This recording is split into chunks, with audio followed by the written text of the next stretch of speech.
या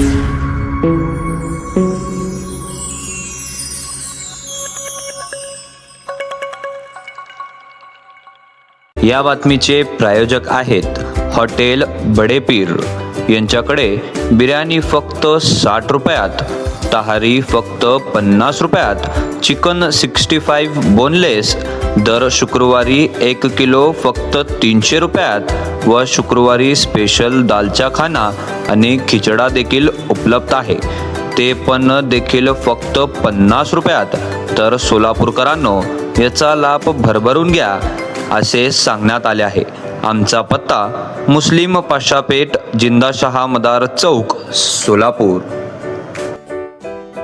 सोलापूर महानगरपालिकेच्या निवडणुकीच्या पार्श्वभूमीवर काँग्रेस पक्षाला आणखीन एक जोरदार धक्का सोलापूरमध्ये बसला असून काँग्रेसचे दिवंगत ज्येष्ठ आणि एकनिष्ठ नेत्यांचे चिरंजीव माजी नगरसेवकांनी भारतीय जनता पार्टीमध्ये प्रवेश केल्याची जोरदार चर्चा रंगली आहे।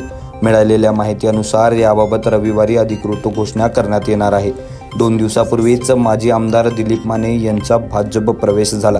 संबंधित नेता हा दिलीप माने यांच्याही संपर्कात मानला जाते। प्रभाग क्रमांक 15 मध्ये ते 2017 मध्ये झालेल्या निवडणुकीत काँग्रेस पक्षाकडून विजयी झाला होता। या नेत्याचा भाजपमध्ये प्रवेश झाल्याने काँग्रेससह शहराचे अध्यक्ष चेतन नरोटे यांना सुद्धा मोठा धक्का मानला जात आहे। यंदा या युवा नेत्याला घेऊनच नरोटे हे नियोजन करत होते, मात्र आता तेच भाजपमध्ये गेल्याने शहराध्यक्षांची चांगलीच अडचण वाढली आहे। आमदार देवेंद्र कोटे यांनी शहर मध्य या मतदारसंघात 100% भाजप निवडून आणल्याचा विडा उचललेला आहे।